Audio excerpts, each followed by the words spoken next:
Hey everyone, and welcome to the channel. Today I'm going to be talking about One Piece, specifically from roughly chapter 100 to chapter 154. I just recently read those last, like I said, 50 or so chapters, and I definitely have some different opinions on it than I did from chapter 0 to 100. If you watch that review, you'll know that I was not overly impressed with the first 100 or so chapters. I was enjoying it, it was fine. But you know, this series has been sold to me as something that's amazing and epic and just kind of on a whole different level from other manga and anime I've watched and read. So I wasn't let down because I knew it was early on into the story, but 100 chapters in, it really hadn't put its hooks into me yet. Arlong Park was pretty good, but I guess I had just expected more of that sooner. And after that video, you know, I read all of your comments and everything, and I learned a lot about the series. I talked to some friends in real life who are you know, huge fans of One Piece. And I think even still here at 154 chapters in, I am just about to go into what most people really consider the real hook or starting point of this series, which is it Arabasta, Alabasta? Somebody will tell me how to say it correctly. So this is kind of the lead up to that, from them getting to the Grand Line to we're about to head into that arc. And so I will say, I haven't done many manga reviews yet, so I'm still kind of figuring out what my format will be. Let me know down in the comments what you want to see out of these kind of videos. You know, I think I have my book review formats down, but for doing 50 or more chapters of a manga at a time, it's really hard to hit on every single thing. So let me know what you like to see out of these kinds of reviews down in the comments. With that being said, let's go ahead and get into it. So the first mini arc in here is the Reverse Mountain Island arc. I'll be honest, I didn't really think this was anything special. I really saw that this was just kind of a transition period for the series. And I say that, and I mean that by, you know, they're getting to the Grand Line. They're really kind of starting their journey finally. And when everyone kept telling me it was way too soon to really start forming opinions about One Piece, I can see why.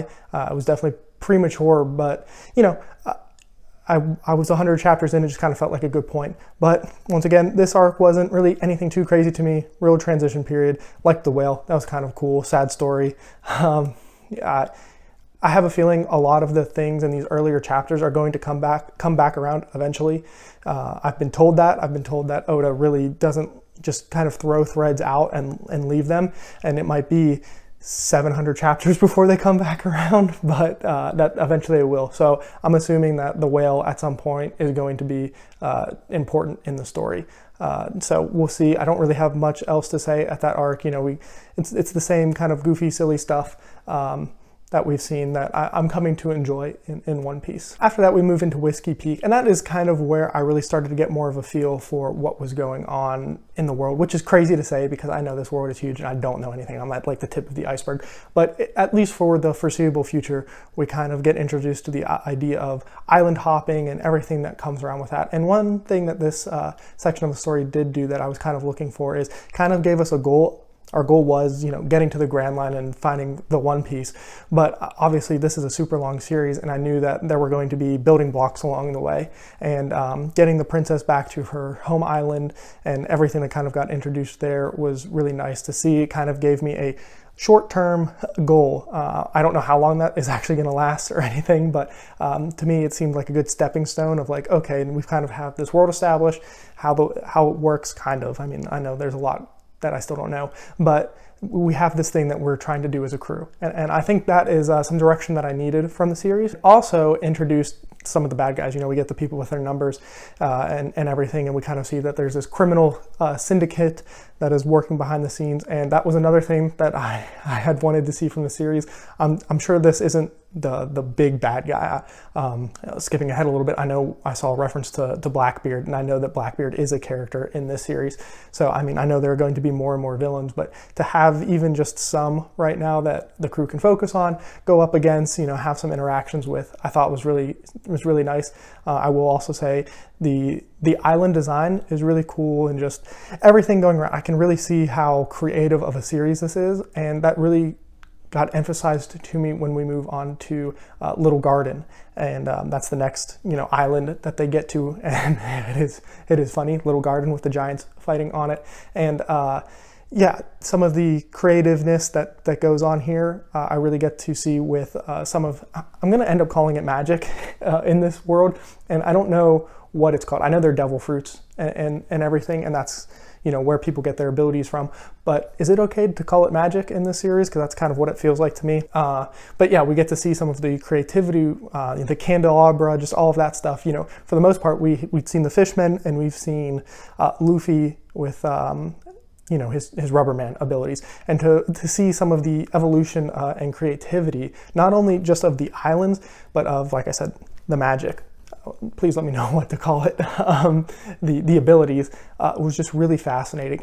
And one thing that in particular, and maybe it's because it was around dinosaurs, it really brought me back to some of my Dragon Ball days when I read that, and you know, Goku's messing around with dinosaurs, and it's just kind of a lighthearted, silly, goofy kind of funniness interlayered with some of the more serious you know, items and the deeper plot. But I really did appreciate some of that silliness, actually, and I knew that was kind of part of the series, but it really kind of is a nostalgia thing for me. Just, I don't know, I think in particular because it was dinosaurs, it did make me think of some of those early Dragon Ball things. So to see all that was great. You know, we have the grudges going on with the giants. I really liked all of that. And just, I also kind of appreciated that the crew is together, but kind of is split up, and while they're doing their own things, they are still like together. I don't know, just everything about Little Garden really worked for me, and I really appreciated everything that was going on. We also, you know, saw that some of these islands are going to have long periods of recharge time if they don't have, I can't remember the compass, the proper name of it right now. So just all these little things that are very small world details that I'm sure will end up playing a bigger role at some point is really nice. And then the final little bit of this arc, the 50 or so chapters that I read, was Drum Island. And I thought this was really interesting. Once again, it's a completely different kind of island that we just saw. You know, we went from a jungle to this frozen wasteland. Wasteland's maybe a little strong, but you know, just the, like I said, the freshness and creativity that I'm already seeing super early on is really nice. And fortunately for me, I had complained that I really wasn't attached to any of the characters really outside of Luffy yet. I'm a little bit more connected with Luffy now. I guess I should mention that. But this island definitely introduced, hands down, my favorite character in Tony Chopper. What an adorable, just lovable, just great. His story, super sad. You know, really go through the whole range of emotions with him, but you know, from his character design to his abilities to his attitude to what he's doing, I just really loved so much about him. And to see that, and just some of the silly things that we get introduced to on the island, like the bunny bear things, were hilarious. I thought they were great. And or him flying around as a reindeer, the blue-nosed reindeer instead of Rudolph the red-nosed reindeer. I mean, I thought that was really funny. The witch being 139 years old, and you know, just being very playful, spunk-filled, you know, kind of punk rocker, and the you know, people calling her 140 when she's really 139. It just, I don't know, the humor really worked for me there. While I did think this island in particular wasn't my favorite, I think Little Garden was probably my favorite of these. Getting that character was awesome, and just everything around it. The mad, or the kook, I guess is what they were calling him, with his cherry blossoms, just everything. Once again, really creative with the mad. Like I said, tell me what to call it, because magic feels wrong. Maybe that's correct. But the magic we saw with the king of the island when he gets back, just like the fusion, and just all of that, all the fighting, just all of that was great, and I really enjoyed going through that with the characters. And like I said, Tony Chopper, easy first place favorite for me. I don't know how popular of a character he is overall, but that was awesome. And though I guess I should mention, I found it interesting that the whole reason they ended up at this island was because Nami was sick. And I like that. You know, it's a little bit of world building where, like, hey, you could go to this place, get sick, and completely ruin your trip on the Grand Line. And I don't know, like I said, it's these little small world building details that I'm really appreciating. You know, we saw some council stuff going on, just a lot of things that, while they're not in the forefront so much right now, I'm sure they are all going to end up playing a really important role at some point in the story.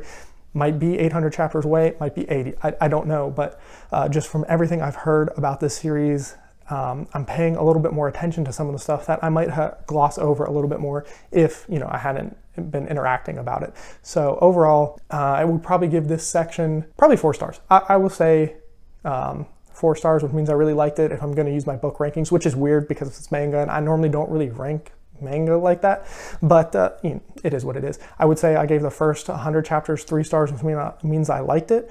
But yeah, I think this was a really big improvement compared to the first 100 chapters. And I'm very excited of going into the next arc because it's been really hyped up for me.